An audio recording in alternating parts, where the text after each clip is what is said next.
아멘. 오늘 말씀은 인생의 세 가지 원칙이라는 점을 가지고 같이 은혜를 나누고자 합니다. 저는 우리 성도님들에게 제가 누구를 제일 성경 인물 중에 제일 좋아하냐고 물어보면 우리 성도님들은 바로 대답하십니다. 누구시죠? 요셉이라고 제가 여러 번 말씀을 드린 적이 있습니다. 오늘 성경 말씀도 요셉이 주인공입니다. 요셉이 왜 그렇게 위대한 인생을 살 수 있었을까요? 요셉은 많은 고난과 많은 역경을 인생에서 살아올 수밖에 없었던 그런 인생이었습니다. 그럼에도 불구하고 그는 단 한 번도 하나님을 부인한 적이 없었습니다. 그의 아버지 야곱과 그의 조상들을 다 살펴봐도 그 조상들에게는 하나님이 직접 대면도 하시고 나타나셔서 말씀도 해주셨지만 요셉은 일생 동안 단 한 번도 하나님이 직접 나타나 보신 적도 없는데도 불구하고 그 요셉은 그 어려운 역경 속에서도 단 한 번도 하나님을 부인하거나 하나님을 가슴 아프게 했다는 기록이 전혀 나오지 않습니다. 그럼에도 불구하고 그 요셉은 세상적으로도 가장 출세한 총리로서의 삶을 마칠 수 있었고요. 그보다 훨씬 더한 자기 민족을 구원한 위대한 인물이었음을 우리가 알 수 있습니다. 어떻게 하나님이 이렇게 기뻐한 삶을 일생 동안 살 수 있으며 하나님과 동행하심으로 하나님을 기쁘시게 하는 삶을 살았으며 또한 자기 민족을 구원할 수 있는 하나님의 사명을 감당할 수 있었는지 우리가 그 요셉의 인생의 삶의 비결, 그 삶의 원칙을 살펴보면서 우리도 정말 하나님이 기뻐하는 삶 살아가시는 그리고 하나님이 놀랍게 역사하시고 동행하시는 삶 살아가시는 여러분 되시기를 주님의 이름으로 간절히 축원드립니다. 아멘. 우리 장석주 시인의 대추 한 알이라는 시가 있습니다.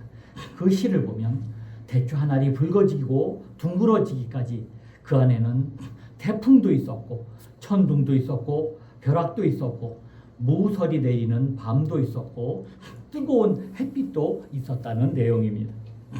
대추 한 알이 그냥 붉어지는 것이 아닙니다. 그 작은 열매 하나가 익어지기까지 수많은 바람과 비와 햇빛을 견뎌냅니다. 우리의 인생도 그렇습니다.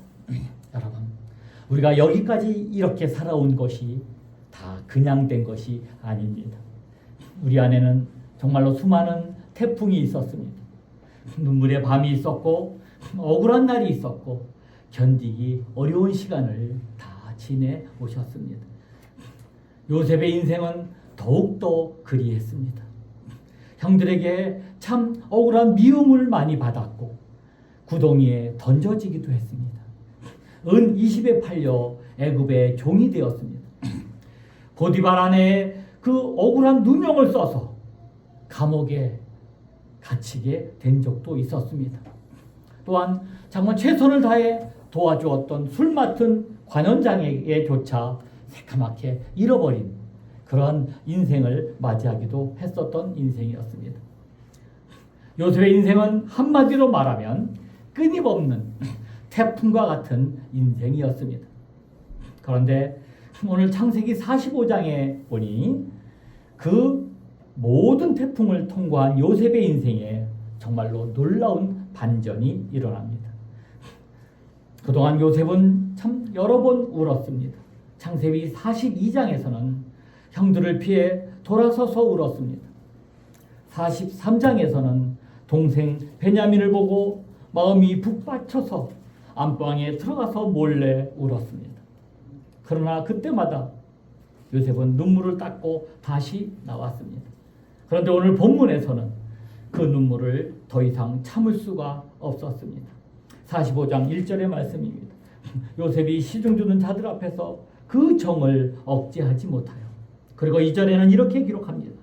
요셉이 큰 소리로 우니 애굽 사람에게 들리며 바로의 궁중에 들리더라.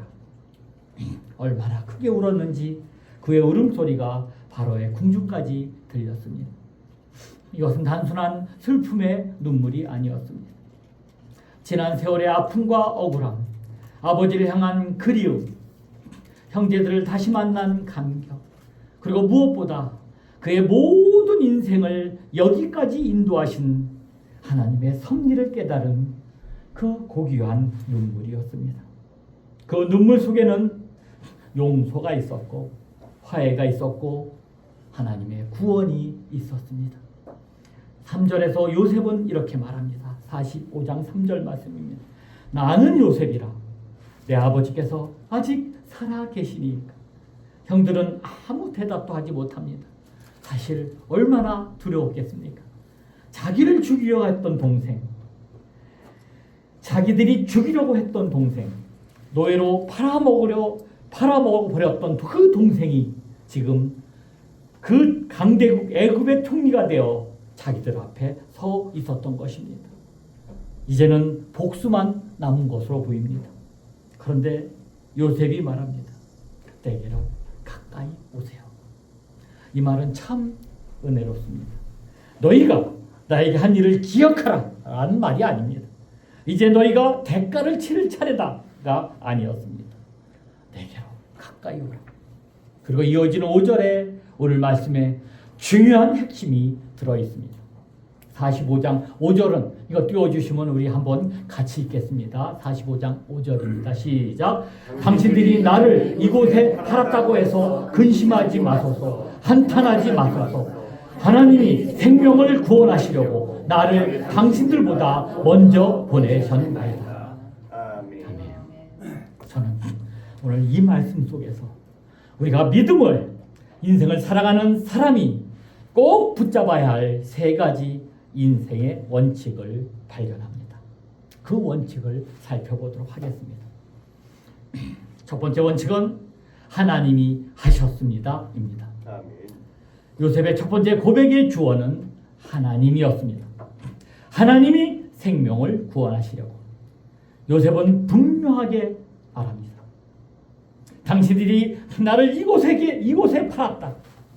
요셉은 형들이 저지른 죄를 아무것도 아닌 것처럼, 없었던 것처럼 말하지 않았습니다. 형님들도 사정이 있었겠지요. 다 지나간 일이니 잊읍시다. 그렇게 말하지 않았던 것입니다. 당신들은 나를 팔았습니다. 죄는 죄입니다. 악은 악입니다. 그러나 요셉은 거기서 멈추지 않았습니다. 당신들이 나를 팔았지만 하나님이 나를 보내셨습니다.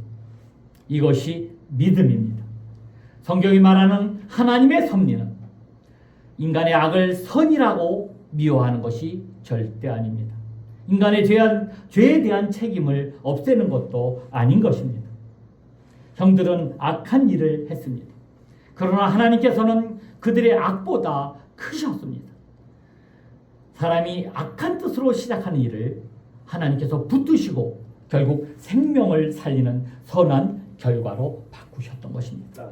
그래서 훗날 요셉은 창세기 50장 20절에서 이렇게 고백합니다. 50장 20절입니다. 당신들은 나를 해하려고 하였으나 하나님은 그것을 선으로 바꾸사 오늘과 같이 많은 백성의 생명을 구원하게 하시려 하셨나니. 악이 아니었다가 아니었습니다.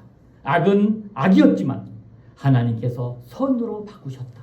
여러분, 이것이 하나님의 섭리입니다. 아멘. 사랑하는 성도 여러분, 우리의 믿음은 인생에서 무슨 일이 일어났느냐만 보는 것이 아닙니다. 여러분, 그 사건 뒤에서 일하시는 하나님을 보는 것입니다. 아멘. 그저 사람만 바라보면 그 사람이 미워집니다. 환경만 바라보면 우리는 낙심하게 됩니다. 과거만을 바라보면 억울합니다. 그러나 하나님을 바라보기 시작하면 우리의 질문이 달라집니다. 누가 나에게 이렇게 만들었어? 그런 질문에서 하나님께서 이 일을 통하여 무엇을 이루고 계시는가로 바뀌게 되는 것입니다. 우리는 지금 당장 하나님의 뜻을 다 알 수는 없습니다. 요셉도 구덩이에 던져졌을 때는 몰랐습니다. 노예로 팔려갈 때는 왜 이렇게 되는지를 몰랐습니다. 감옥에 갇혔을 때도 그는 몰랐던 것입니다. 그러나 그의 인생을 다 살고 나서 뒤돌아보니 모든 것이 다 연결이 되었습니다. 아, 하나님께서 나를 버리신 것이 아니었구나. 내가 보지 못했을 뿐이지 하나님께서는 계속해서 나를 위해 일하고 계셨구나. 여러분, 하나님을 믿는다는 것은 고난이 없어진다는 뜻이 아니라 고난 속에서도 하나님의 손을 놓지 않는 것입니다. 그러므로 우리 믿는 사람들의 첫 번째 인생 원칙은 바로 이것입니다. 하나님이 하셨습니다. 아멘. 하나님이 하셨습니다. 아멘. 여러분, 좋은 일이 생겨도 하나님, 어려운 일을 만나도 하나님, 길이 열려도 하나님, 길이 막혀도 하나님입니다.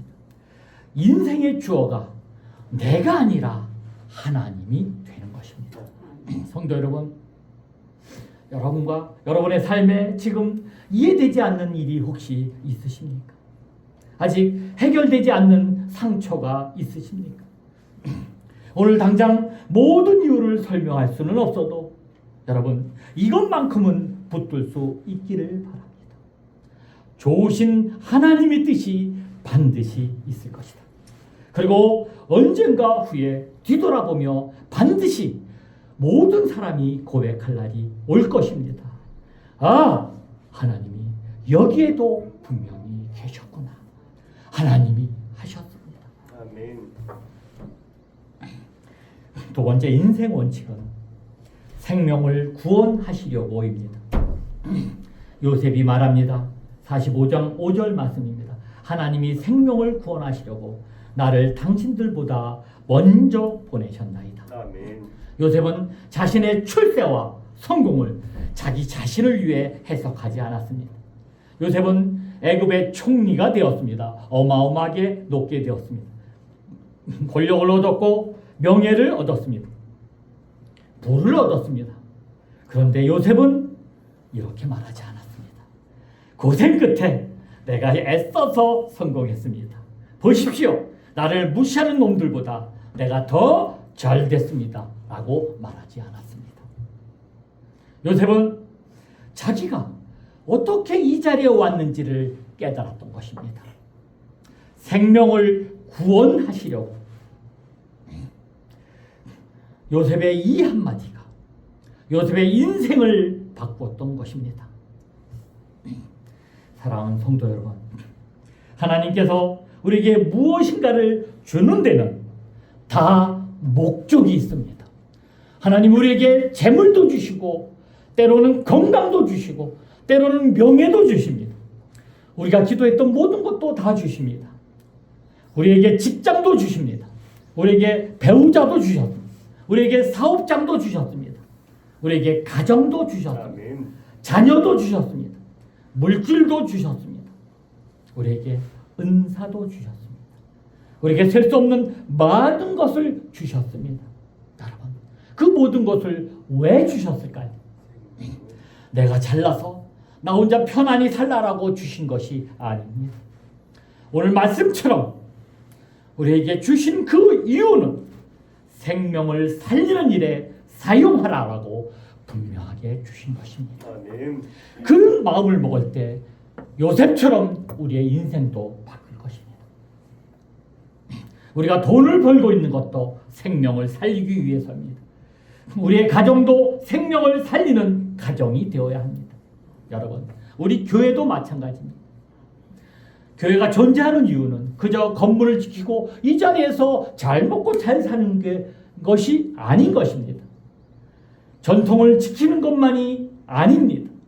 교회의 존재 이유는 그리스도의 복음을 주고하는 생명으로 복음으로 주고하는 생명을 살리는 것입니다.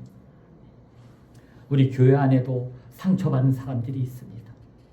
가정의 아픔 때문에 우는 사람들이 있습니다. 자녀 문제로 잠 못 이루는 사람들도 있습니다. 경제적인 어려움 때문에 정말로 가슴앓이 하는 사람들도 있습니다. 병 때문에 병들어서 두려워하는 사람들도 있습니다.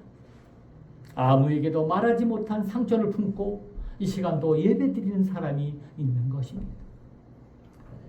우리가 그들의 이웃이 되어야 합니다. 아멘. 예수님은 선한 사마리아인의 비유를 통해 그들이 물어봅니다. 누가 내 이웃입니까? 라고 묻는 사람들에게 오히려 너희가 누가 강도 맞는 사람의 이웃이 되어 주었느냐라고 반문하고 계신 것입니다. 우리의 믿음은, 신앙은 나를 중심으로 이웃을 정하는 것이 아닙니다. 여러분, 아픈 사람들에게 내가 그들의 이웃이 되어 주는 것이라고 말씀하고 있습니다. 여러분, 세상이 우리 교회 바라보면서 저 교회가 있어 참 다행이야. 저기 예수 믿는 사람들이 있어서 그래도 우리들이 살만한 것 아니냐. 그렇게 말할 수 있어야 되지 않겠습니까? 아멘. 무엇보다 하나님의 생명의 구원의 뜻은 예수 그리스도의 십자가 앞에서 결정을 이룹니다. 여러분, 요셉이 형제를 살리기 위하여 먼저 애굽으로 보내졌다면 하나님께서는 우리를 살리기 위해서 독생자 예수 그리스도를 먼저 이 땅에 보내셨습니다. 요셉은 자신을 팔아버린 형제들을 품었습니다. 그러나 예수님은 한 걸음 더 나아갔습니다. 자기를 십자가에 못 박은 사람들을 향하여 기도하셨습니다. 아버지, 저들을 사하여 주옵소서.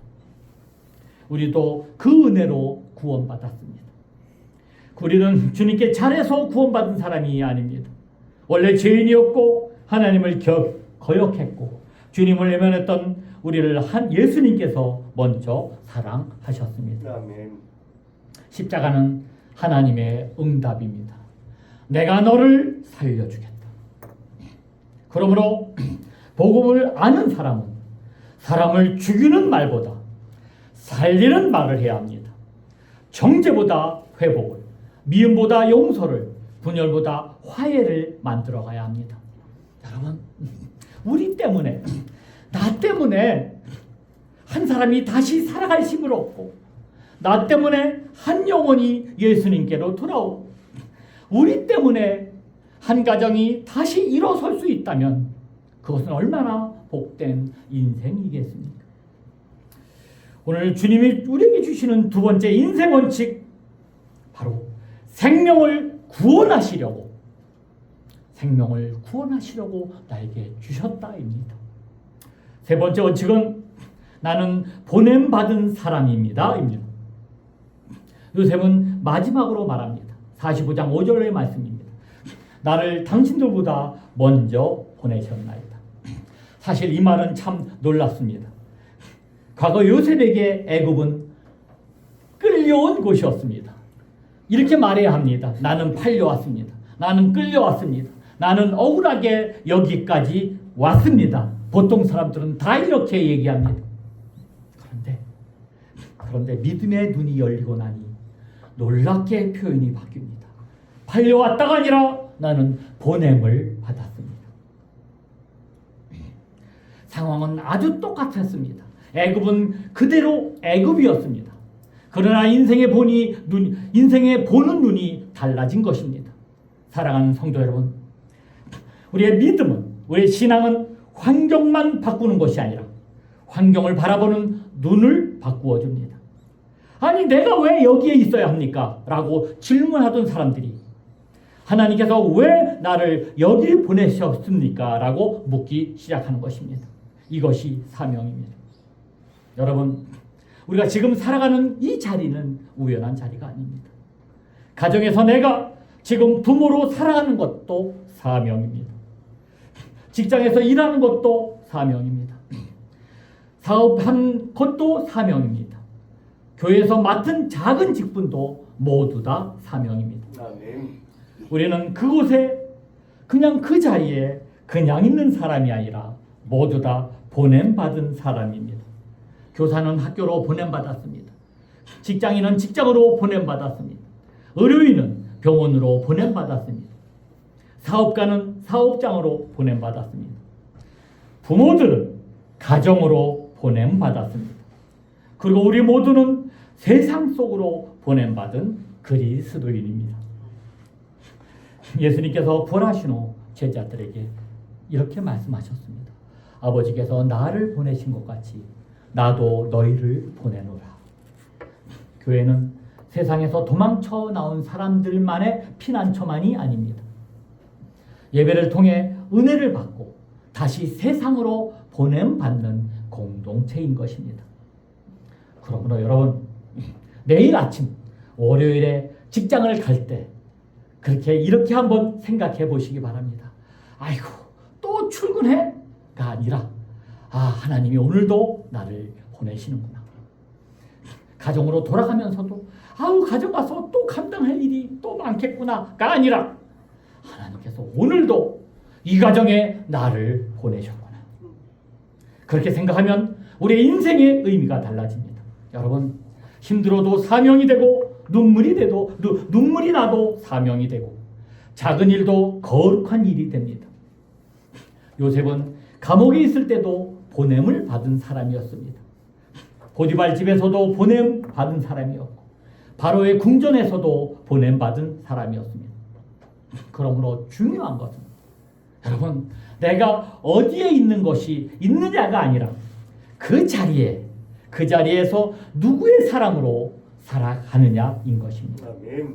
여러분, 사랑하는 성도 여러분, 오늘 이 말씀을 마치면서 요셉이 우리에게 가르쳐준 인생의 세 가지 원칙이 여러분의 인생의 세 가지 원칙이 되어져서 정말 새로운 멋진 하나님이 통행하는 삶 살아가시는 여러분 모두가 되셨으면 좋겠습니다. 아멘.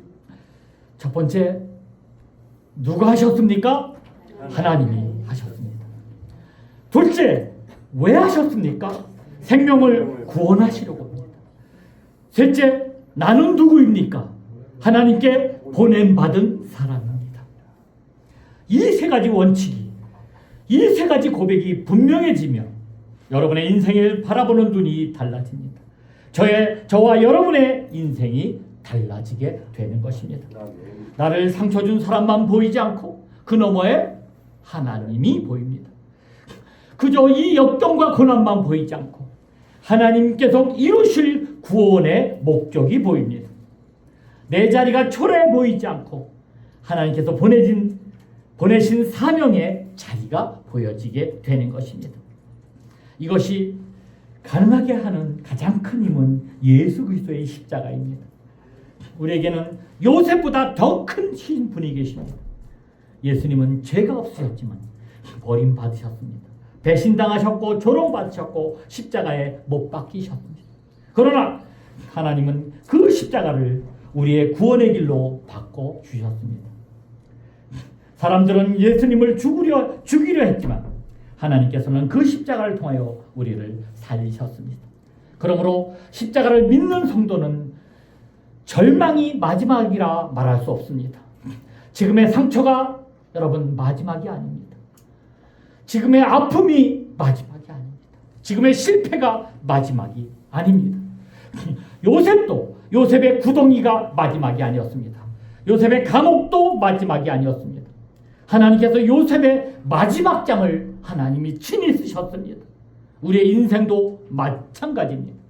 여러분은 지금 인생의 어느 장을 지나고 계십니까? 혹시 태풍 가운데 계십니까? 무설이 내리는 밤을 지나고 계십니까? 뜨거운 땡빛 아래 서 있습니까? 여러분, 절대로 그것이 끝난 것이 아닙니다. 지금도 우리 모두에게 우리를 위해서 하나님이 일하고 계신다는 사실입니다. 아멘. 그러므로 여러분 모두 다 믿음으로 고백하시기 바랍니다. 하나님이 하십니다. 그리고 믿으시기 바랍니다. 하나님은 이 일을 통하여 내가 받은 이 역경을 통하여서도 하나님이 생명을 살리실 것입니다. 그리고 오늘 내 삶 자리를 바라보시며 고백하시기 바랍니다. 하나님, 나는 우연히 여기 있는 사람이 아닙니다. 하나님께 보냄받은 사람입니다. 아멘. 이 세 가지 믿음의 원칙이 우리의 모든 사람의 고백이 되어 어떤 형편에서도 하나님의 섭리를 믿고 생명을 살리며 맡겨진 자리에서 아름답게 사명을 감당하시는 저와 여러분 되시기를 주 예수 그리스도의 이름으로 간절히 축원드립니다. 아멘. 우리 시간은 잠깐만 기도했으면 좋겠어요. 여러분들의 삶의 자리를 바라보시며 한번 기도했으면 좋겠습니다. 우리 다 같이 주여 한번 부르신 다음에 이 요셉의 세 가지 고백이 우리 모두의 동일한 고백이 되게 해주세요라고 우리 한번 주여 부른 다음에 통성으로 기도하겠습니다. 주여 한번 부르십니다. 주여 하나님이 시간도 역사하여 주옵소서. 하나님이 하십니다. 하나님이 하셨습니다. 주여 우리의 삶의 자리에서도 하나님 보내신 걸 깨닫게 하여 주옵소서.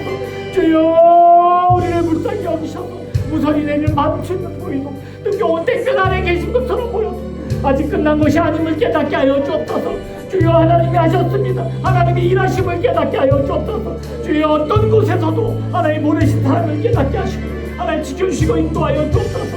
주여 요셉의 삶을 통해 모든 순간을 주는 하나님의 섭리를 믿게 하여 주옵소서. 어두운 섬 속에서도 하나님이 하십니다. 고백하게 하시고 우리의 삶을 통해 생명을 살리는 일을 이루어 주옵소서.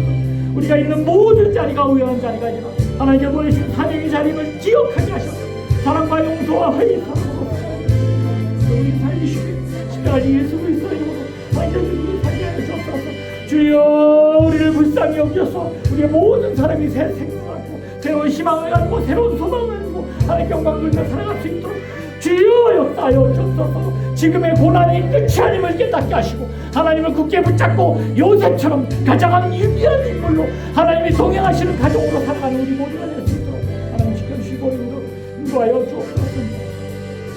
사랑하는 하나님 아버지, 요셉의 삶을 통해 모든 순간을 주관하시는 하나님의 섭리를 믿게 하시니 감사합니다. 어려움 속에서도 고난 속에서도 하나님이 하십니다. 그러한 고백을 하게 하시고 우리의 삶을 통해 생명을 살리는 일을 이루어 주옵소서. 또한 우리가 있는 모든 자리가 그저 우연의 자리가 아니라 하나님께서 보내신 사명의 자리임을 기억하게 하시고 사랑과 용서와 화해의 사람으로 살아가는 우리 모두가 될 수 있도록 인도하여 주옵소서.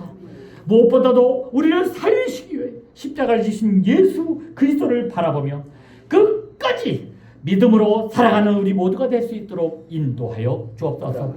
예수 그리스도의 이름으로 간절히 기도했사옵나이다. 아멘. 아멘. 우리 384장 부르십니다.